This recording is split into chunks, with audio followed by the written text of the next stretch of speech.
Okay, hello everyone. Let's get started. Welcome to everyone. If you haven't met me, my name is Gordon Ross. I'm Managing Director of the Enterprise Group at Dynasty. If you haven't met him already, I'm delighted to be joined by Ken Heyman, Head of the Advisor Institute at AllianceBernstein. Ken, good to see you again. Gordon, it's great to be here, enjoying this set of conversations we're having. Excellent, excellent. Yeah, for those of you, if this is the first video you've consumed of ours, Ken and I have been recording a series of interviews as part of Dynasty's Advisor to CEO program. We're recording a number of discussions around what it takes to make that transition from being the advisor of a team or a practice to really being the CEO of a complex organization. And we framed these discussions very much around a number of kind of mind shifts, we've labeled them, whereby advisors really have to kind of change the way they think, change the way they operate, and change the way they allocate their own time to become the leaders of these organizations. And what's interesting today is we want to talk a little bit about skill sets. And I think this is perhaps the most interesting and perhaps the most delicate topic of all of these kind of discussions that we're doing, because it really leads to an awful lot of, we'll call it like vulnerability. But one of the things that I was really impressed with, we did our Advisor to CEO on-site program at MIT in the spring. Ken was there. We had dozens of CEOs from around the network there on campus at MIT going through some really excellent content. But what was perhaps most impressive of that was how much the CEOs were sharing with each other and discussing with each other. And in particular, I was really struck by how vulnerable they were in that classroom on campus around talking about where maybe they feel they don't have the right skill sets in certain areas to be that like leader of a very complex organization. And I think this is really interesting because if somebody's launched their own firm, if somebody's broken away from a wirehouse or something like that and launched their own firm, they've already got some pretty amazing skill sets. They're already wildly successful in what they do, in running relationships, building a client book, building a team. They're already wildly successful, but now they're kind of stepping out into this new arena where you need different skill sets. And so, Ken, why don't you start by, in your mind, I'd be really interested to hear, like, in your mind, what are some of those like skill sets that differ for that leader, and how does that contrast to the advisor? Well, you put your finger on the best starting point for this exploration, and that is the experience of the wildly successful, confirmed, and clearly skillful individual who has mastered the tasks and the subtleties of working with uniquely successful families, bending their creativity to the delivery of financial services of different levels of complexity. So you have this individual has every reason to be very confident in their ability to learn and their ability to execute. And they transition into this role.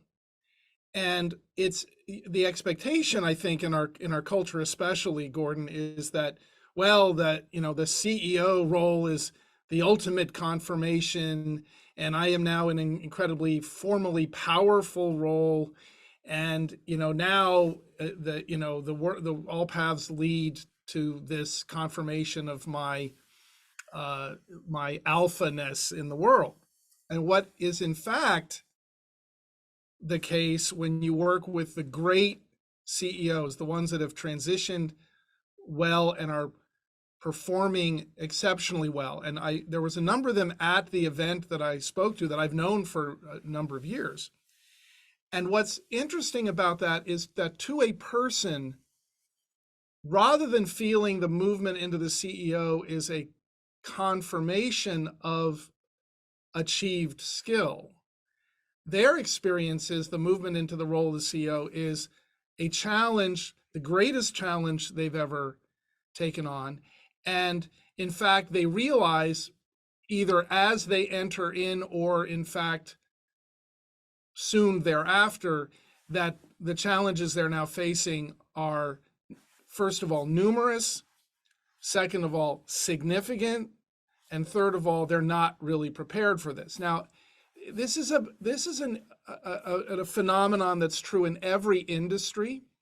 And if you look at Jim Collins, who wrote the books Built to Last and Good to Great, a very familiar commentator on leadership and organizational success, he talks about the level 5 leader, meaning that beyond this bullying alpha, hardcore decision maker, I know everything, I know how everything should be. The level 5 leader, which he says is the highest form of leadership, has a kind of humility in the presence of the complexity of the task, is aware that there's a lot that they don't know. And in fact, that awareness drives them to seek the counsel of educators, consultants, their best people.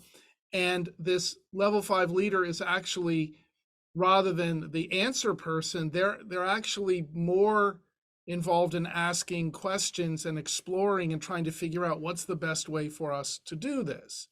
And so you're putting your finger on this critically important distinction where the financial advisor actually fairly quickly in the course of their career, if you think of a career as spanning, let's say 20 or 30 years, within 4 or 5 years, a financial advisor who's client facing, working with clients, has experienced a lot of the challenges in the role, has had a diverse number of engagements with clients, is starting to see the general rules and principles, is developing a style. Their skills are solidifying and they're becoming a solid performer who has confidence when they walk in the room that very few things are going to cause me to be confused or feel unequipped or feel a lack of confidence. The exact opposite is true for the CEO. The wise CEO does not indulge the fantasy that they see everything, know everything, and can do everything. They're in fact humble in the face of the complexity of the role. They're humble in the face of the number of decisions they have to make or guide the organization in making, and the consequences, not just for them, but for the entire organization, if those decisions made in the context of complexity and some uncertainties, those decisions aren't well formed, the consequences are dire. Now, in financial services, maybe this is my last kind of introductory point, Gordon. The thing about financial services is that these transitions from financial advisor, skillful, mature, confident financial advisor to CEO are, relative to other industries, abrupt. So if you look at, I have a lot of familiarity, for example, with the biotech industry. I have a long history of consulting in some areas of nonprofit industries. What you see in those industries, and especially say you look in the say manufacturing industries, you see the development of the future CEO candidate happening in a gradual process. So, they come in and they're a general, they're a management trainee, then they become a manager, then they become a general manager, then they become a business unit manager. That there's this progression of the next level of their career track is a bigger job with more complexity, with more aspects of the organization. And the big multinationals, the CEO candidates, you can see them coming up and they're sent over to this business unit, that business unit. You get a year of experience here, a year of experience there. And so they're groomed. And then the organization kind of wrestles with, okay, we have 5, candidates in different levels of ripeness for this role. And there's this, the board and the senior executives all sit around with their own wealth of knowledge and say, okay, I think John is ready to, take this on. And that's rarely the way in financial services an individual finds themselves in this issue.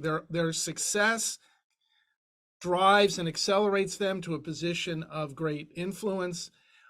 In many cases, they find themselves growing a business that's large enough that now needs a leader, and they have to step out of this role. And suddenly, in many cases, as we've discussed in previous recordings, Gordon, they have one foot in being an advisor, the other foot being the CEO. They're kind of transitioning through it.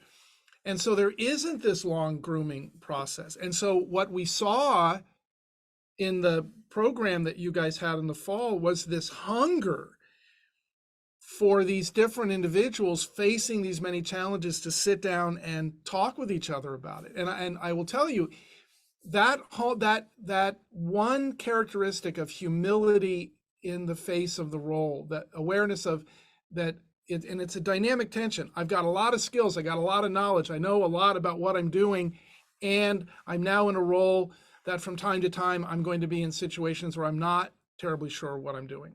And that's what I think our conversations are about, Gordon. If at root, what I think we're trying to do here, and I know that's been our design in these conversations, is to help the individual who is stepping into that role at least approach it with an openness to the fact that there's some things required of the CEO that are not required of the FA, and that sensitivity and openness and acceptance of that skill challenge, I think it really at least allows the CEO, if they're respectful of the mind shift that's required, they can approach it with an openness to the task at hand. And again, if they have 5 or 6 or 7 years in the role, they will have gone through those surprising learning experiences, and they'll be a lot more confident. But I will tell you, in this industry and with the pace of change in our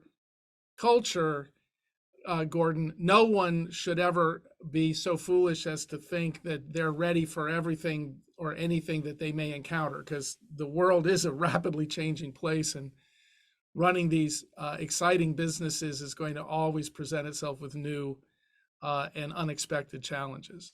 And you talk about like unexpected, it's the concept that only the tough decisions reach your desk.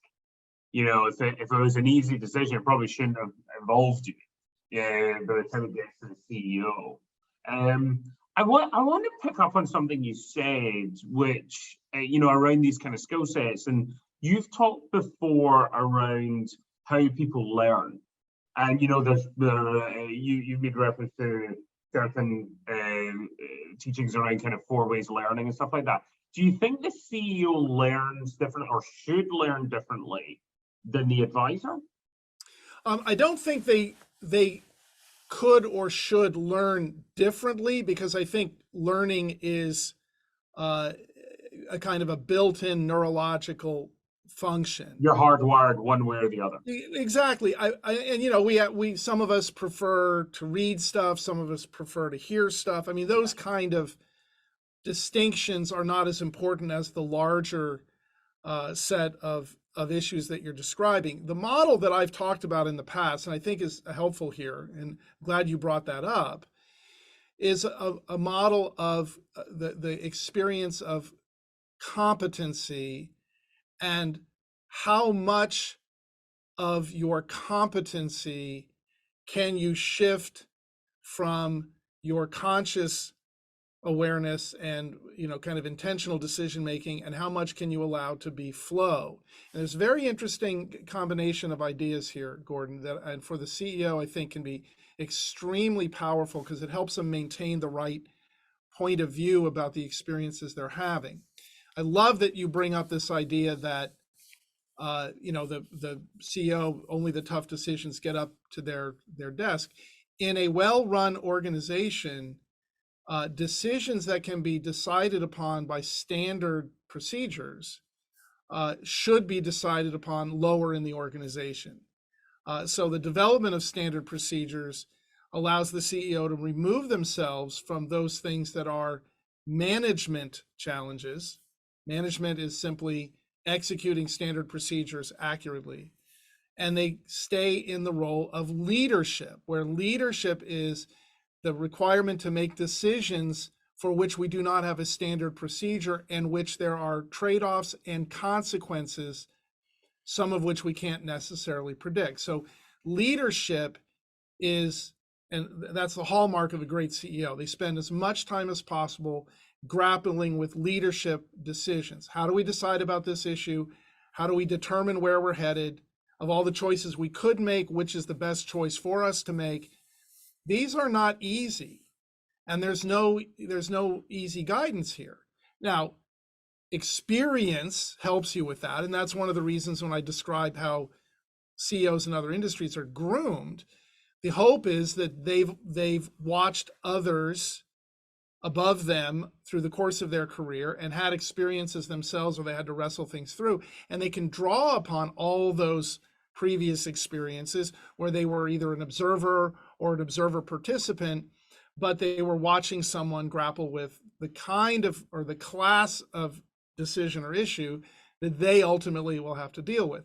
Now, what's true about this, given again the pace of change in the culture, is the CEO who emerges into that role today can draw upon their experiences from the past watching others, but experiences from 10 or 15 or 20 years ago are not going to be the same challenges as the CEO is facing today. So there is this sense of uncertainty flowing. Now, this model I'm talking about is really helpful because it helps us see the difference between the way the financial advisor spends their day and the way the CEO spends their day. And it's an important distinction.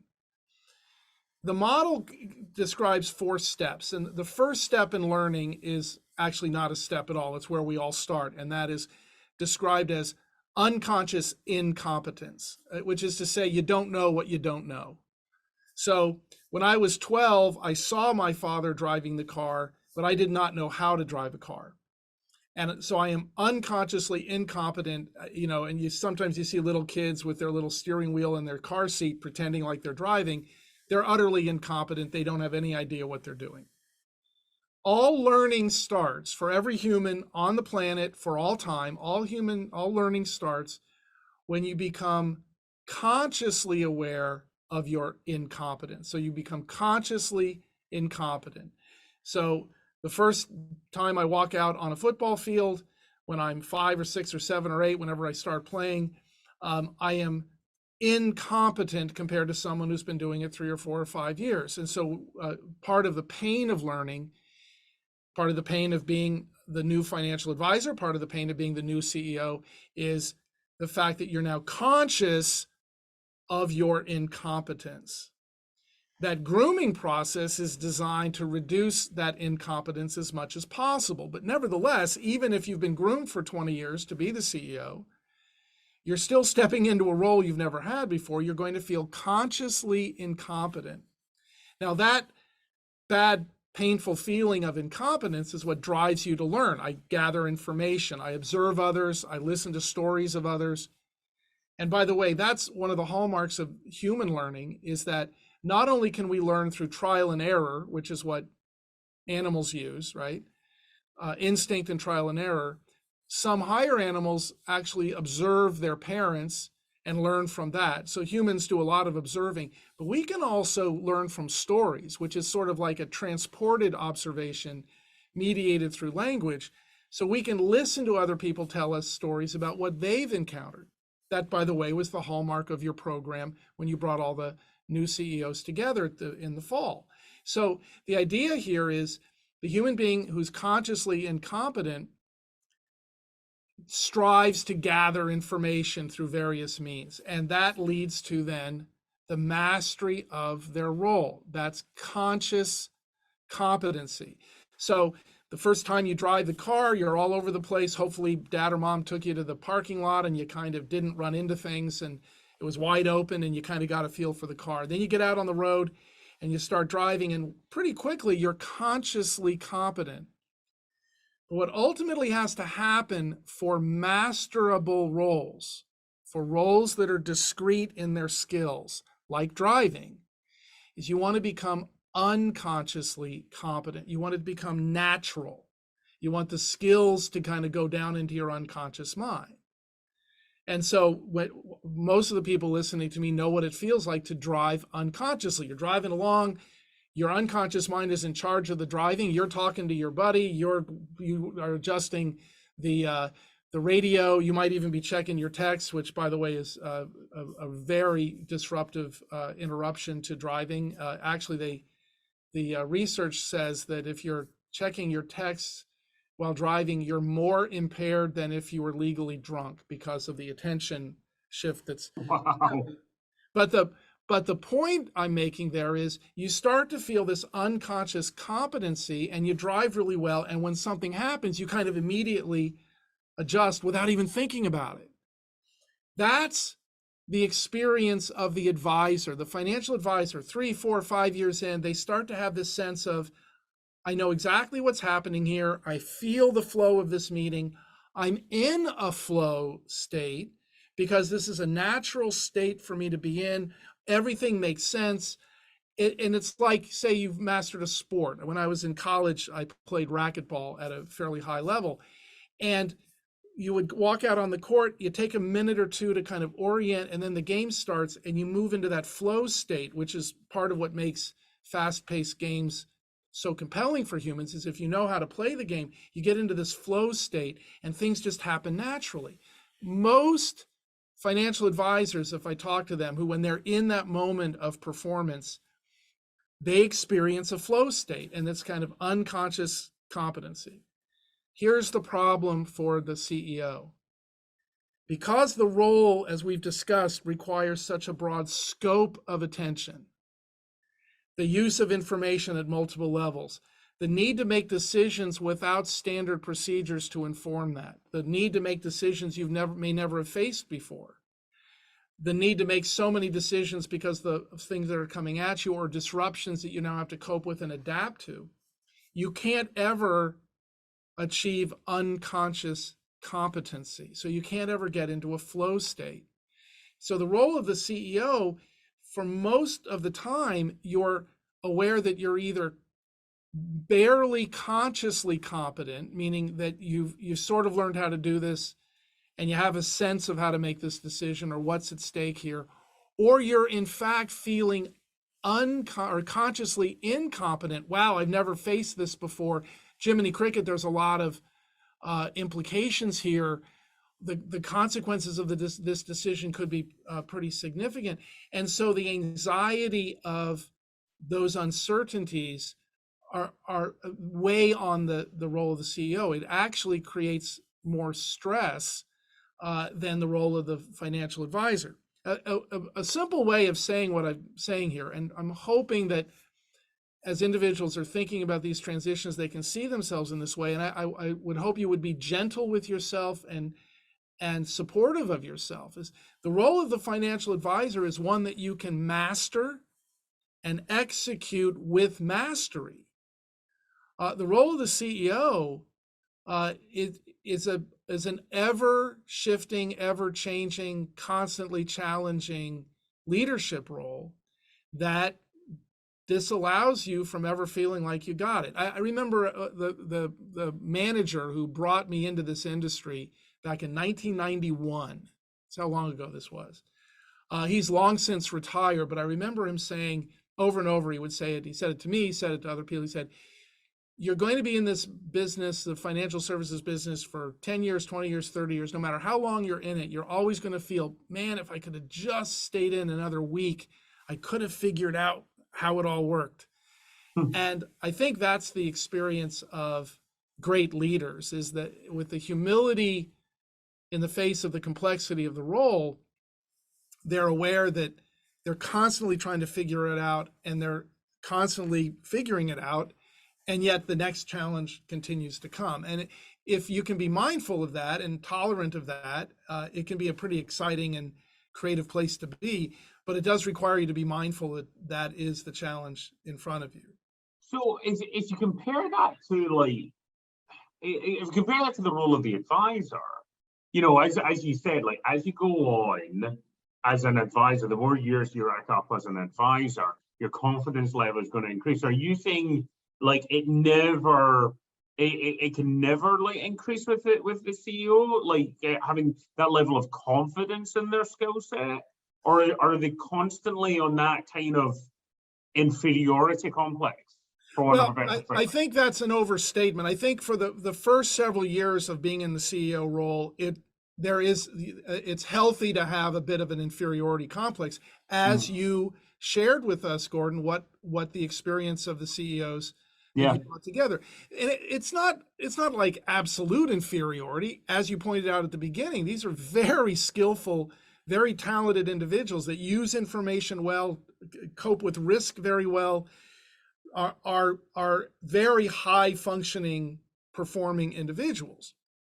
The issue is that within 4 or 5 years, a financial advisor can feel a high degree of mastery and familiarity with virtually everything that happens. In fact, to some extent, I observe advisors almost becoming flippant with a kind of a blithe sense of, of expectation that, it's Groundhog Day pretty much over and over again. It is interesting to me that how financial advisors who've been doing this for 20 or 25 years, who've been through some really challenging markets, approach challenges such as we've seen recently, where maybe for the first time, if you've only been doing this for 5 or 6 years, you may have a great deal of skill in place, but for the first time you find clients who are coming in distressed, questioning your knowledge, questioning you as a provider. But again, you go through that experience once or twice, your skills come up, and now you feel like, you know what, I've been through the full market cycle 3 or 4 times, pretty much I know what to expect. I think what I'm trying to point out about the CEO is what the CEO can become confident in and feel a sense of mastery about is their ability to cope with the unexpected. Which is to say, I can feel very confident that whatever this business throws at me, I'll grapple with it as well as possible. I'm suited for this role of leader. But leadership, as I said, is the responsibility of making decisions in the context of uncertainty that have consequences for self and others for which there are no standard procedures. Because if there was a standard procedure, someone else would have made the decision. To your point about the decisions that hit the CEO's desk are decisions that are not easy to make or maybe impossible to make because there's just a trade-off you have to decide, right? So you can get good at being in that hot seat, and you can have confidence that your processes and your approach to it have worked well to get you the best possible decisions in the past. But I use this example a lot. Jeff Bezos is a terrific business person and brought together great people that helped him navigate an enormous amount of uncertainty on the way to the ascendancy of Amazon. And the stories are legion. We don't know how many times the company came up to the brink and decisions had to be made. And, there is a certain amount of good fortune involved in that. But we have to give this guy credit. He thought about it and dealt with these decisions, et cetera, and was constantly pushing the company further, bigger, differently, adapting it. I remember when AllianceBernstein, my firm, began to discover and talk about how Amazon was moving into this cloud computing hosting because they had so much excess server capacity outside of the season of Christmas that they were now leasing that to other processes. And suddenly they discovered, oh my goodness, we have a whole new business here. And I remember how delighted and enthusiastic I was about what a wonderful moment of creativity and discovery and kismet for them, right? But Bezos stepped down as the CEO of the company last year and took on a role. Now his formal role for the firm is looking at how Amazon, or looking out into the future to figure out how Amazon's going to be disrupted and what forces will eventually put Amazon out of business. How can we cope with that? How can we predict that? And his sense was the decisions that I have to make to keep this company running and dealing with all the challenges that we face on a daily basis, operating as a very successful company, consume my attention so much that I can't think about this other thing. So I'm just going to put someone else in charge of that and think about that other thing. And it caused me to recall a conversation I had when I was doing some work up with Ray Dalio's company, Bridgewater. And that what he at one point at the time I was up there with some other folks there had confronted his senior leadership team and said to them, you guys should be thinking right now about what business we'll be in when we're no longer in the asset management business. Now, Wow. that's a pretty interesting leadership statement from one of the most successful hedge fund, or the most successful hedge fund company, depending on how you calculate such things, in the history of financial services. That's the kind of mindset that we're talking about here. That he's saying, what should we be doing in the future? He doesn't have an answer to it. And that's being able to tolerate that and deal with that and be humble in the face of that, but know that's your task. That's a pretty interesting place to be and a pretty challenging place to be. So why are humans so bad at this then? Like, why is it such a challenge? Because like we talk about how, it's arguably easier to be a master of being a financial advisor as opposed to being a CEO. Like, being a financial advisor is not an easy job. The skills that you have to muster are pretty few and far between. What is it about us why is it this is so hard? Well, Gordon, we didn't evolve to cope with these kind of challenges. And so we're at the edge of our natural competencies, natural skill sets as human beings to be doing this. So let me just kind of paint a picture here, because now we're kind of treading over into that area of behavioral finance. Mm-hmm. If there's one thing the behavioral finance has revealed to us as financial professionals, as practitioners of this high art of helping human beings navigate their wealth and their decisions in the second half of their adulthood. If one thing has been revealed is we're not naturally suited for the kind of decisions that need to be made when it comes to money. We're not naturally good at statistics. We don't have an intuition about it. We can learn what statistics have to teach us, but there's all these wonderful little tricks and experiments that the behavioral finance guys and gals do that show how even financial professionals, physicians, et cetera, make these very fundamental mistakes around statistics. Well, that is because the way our brain works. Well, how does our brain work? Our brain works on the basis of our evolutionary precedents. So if you go back 25 to 50,000 years ago, and our central nervous system hasn't changed in 50,000 years, we have samples of humans that were frozen, just like we have all these samples of mastodons that were frozen and preserved for a long period of time. We have human beings who've been preserved that long. We're the same as we were 50,000 years ago physiologically. We're a little taller because we're better fed now and we have better clothing, but other than that, we're pretty much the same.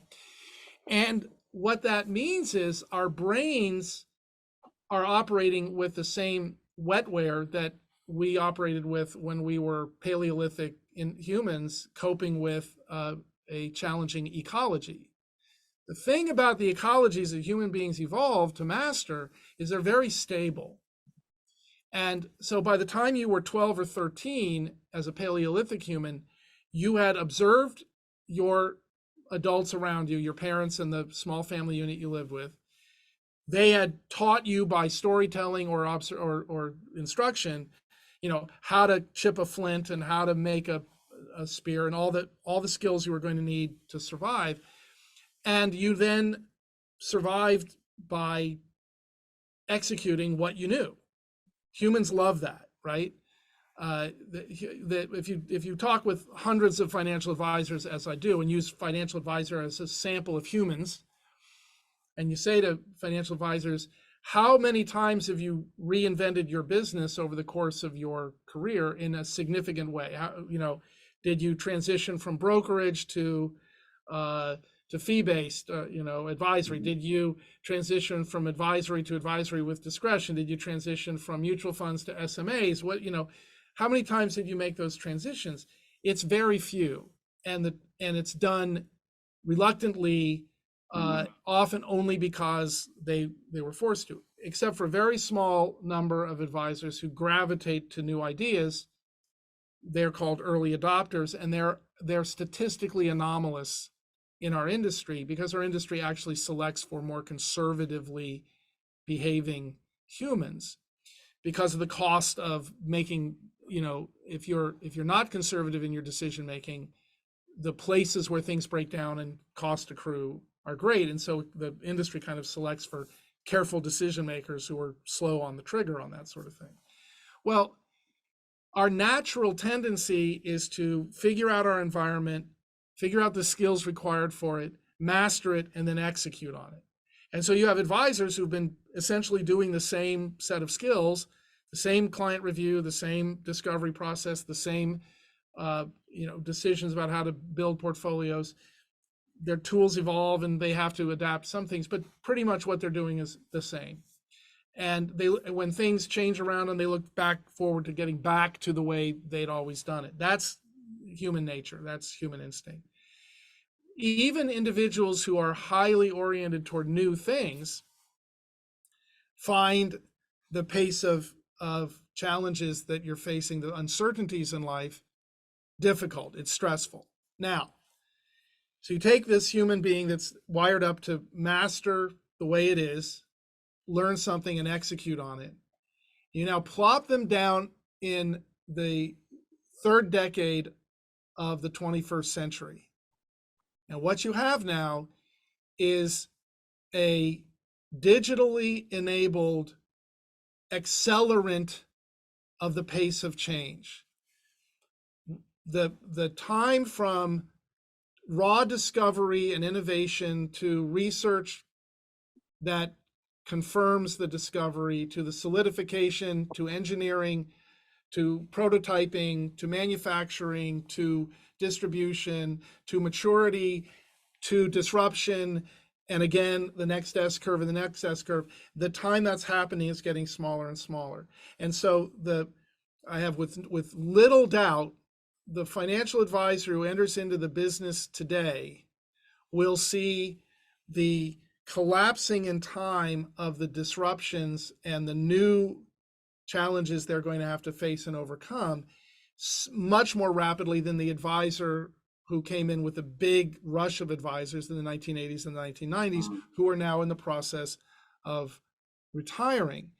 So so for the advisor, there's going to be more need to change and evolve. I mean, one of the hallmarks of the Advisor Institute is we've worked very hard to look at the demographics and the industry trends and the regulatory and political environment and try to assess what are the likely future trends and disruptions that a retail advisor today needs to be thinking about and modeling their practice toward in order to avoid, painful disruption or even disruption that leads to obsolescence. So that's something we take very seriously. We spend a lot of time with. The fact is, for the CEO who's managing a business that has to maintain profitability and resilience in the face of both internal threats, human management dynamics, and external threats, disruptions and shifts in the process, that human being is in a maelstrom of constant change. They can learn how to cope with it. And there's an insight I would like to share with you on that, because I know we're going to wrap out our time here in just a minute. They can learn how to cope with it, but they can never get to the place where it's familiar, because that's the nature of change. Change is coming at you and it's unfamiliar. And while we can learn how to cope with that, we're just not naturally inclined toward it for the most part. Right before the invasion of Ukraine, and as you and I are recording this today, we're about 6 months into that invasion.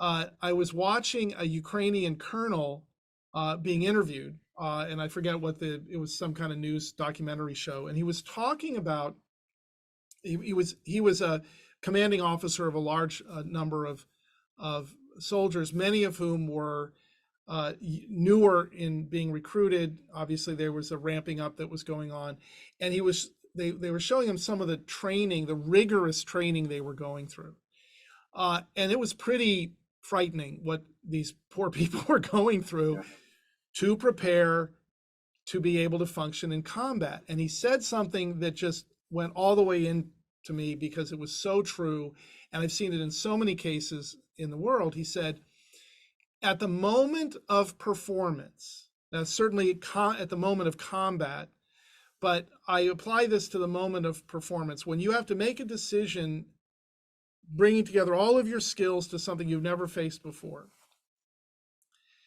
At that moment of performance, your capabilities and your ability to function well with all of your creativity will degrade to your level of training. So what he's saying is, these soldiers that we're training today, we have to equip them with enough experiences so that when they're in actual combat and they're now facing life and death threat, when that happens and they degrade to their level of training is solid enough that they don't degrade to the point where they can't perform. This is a really key insight for leaders to think about. In the moment of performance, when you have to make a decision in the context of uncertainty that have consequences for you and others, perhaps an entire organization, those consequences may be small or they may be enormous. Your competency, your performance is going to degrade at that moment to your level of training, your level of preparation. And so for an individual who's catapulted into the CEO role, or maybe out of their own, just their raw talent and skill and success in business, and now in this role, the importance of being aware that they need to be gathering information, they need to be humble in the face of this, they need to be turning to others, looking to colleagues, taking advantage of the kind of things that Dynasty is doing to support leadership. It's critically important, because as those decisions come at you, you're going to degrade to whatever level of training and skill you've been able to develop. And again, the problem is they didn't spend 20 years being groomed for this role. The role of the financial advisor is one that you can master and execute and get into a flow state about. It's a very different role, as we're exploring, than the role of the CEO. It's amazing. It's kind of degrading to the level of training. It's like the bedrock that you've built, and either that bedrock's there and it's not, and there isn't a culture of building that bedrock in the industry. You know, things like NDAs are really few and far between in this industry, because the whole concept of, I'm going to go away for 2 years. What happens to your client book? You know, as you're growing up through the ranks. So this has been excellent, Ken, as always. One final curveball to finish up on. And if you wanted to punt to this to one of our other recordings, it's absolutely fine. But because we're talking so much today about skills, and because we're talking so much today about humility, what about the CEO that says, I haven't got this. I haven't got it. I'm not going to get it. I'm going to bring in a professional CEO. What do you think about that tactic? Because there's got to be a few firms that are maybe playing about with that idea. Do you think that's a good idea? I mean, and if it is to be executed, what's like the important things that that need to be executed as part of that plan? Like, what's your thoughts on that? I would be very skeptical that you could bring someone in who had, I mean, you would bring somebody in who had management experience and management skills and expect them to be able to make sense of the implications of the situations they're looking at. Now, that is not my way of saying that an organization wouldn't do well, and I've observed several within Dynasty do this, to bring in a chief operating officer, sure, whose job is to kind of wrestle the processes, get your standard operating procedures in place, kind of advise senior leadership, the CEO, on the protocols and processes of healthy decision making, and to professionalize the management of the organization. Again, a lot of financial advisors become very successful. They're very skillful in that role. Then they start to supervise other people and kind of manage an organization. Well, nothing from being a financial advisor prepares you for skillful management. Again, your performance will degrade to your level of preparation, and they're not prepared. But I would suggest to you, and by the way, this is true for me, even as a consultant to the industry, there are implications of the work of the financial advisor, understanding financial advisor behaviors, motivations, understanding the role of compensation, understanding the mechanisms and dynamics of how different parts of the institutional world of financial services, how things relate to each other, implications of regulatory dynamics, political dynamics, etc., that I think you can only have an intuitive sense of and the ability to make meaning of when you've grown up in the industry and lived in the industry for a long time. And so I think that a CEO would be flying blind if they did not have that knowledge base. Now, if they were partnered with a colleague who they could rely on to help them understand the parts of the business that are necessarily intuitive, they would probably have a greater, they'd make greater contributions in terms of the orderliness of decision making and the thoroughness of decision making. They'd be less likely to be impulsive about that. But I think it would be a real tense space there.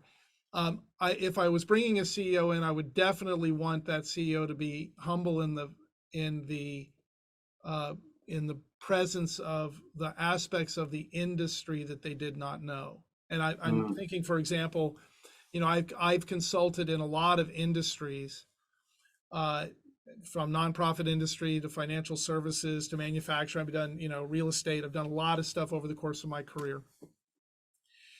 The only way I could be helpful to organizations is if I was able to make a really clear distinction between the stuff that I know about, which are human dynamics, interpersonal dynamics, and intrapsychic dynamics, as opposed to industry dynamics that if I haven't grown up participating in that part of it, I can't really, I can't presume to have the knowledge base to make sense of it with. And so part of what I'm responsible for, and Gordon, of course, you're responsible for, is we have to be humble in the face of our knowledge base. We have to know what we know. We also have to know what we don't know. But again, upon reflection, if somebody is bringing that kind of mindset to that role, then they will find those resources and those colleagues to help them with that. And ultimately, they'll submit their decision-making process when it needs to be to some input from outside and probably navigate successfully. So I think it would be a dynamic challenge. But there's been definitely like few and far between. Ken, this was excellent. We've run out of time as always. There's plenty more we could talk about. But we've run out of time. But thank you so much to everyone, to Ken, and to everyone listening out there. If you want to see more of these interviews, you can see them in our email communications and also the Dynasty knowledge base. But thank you so much for everyone's time. Thank you, Ken. Bye, Gordon.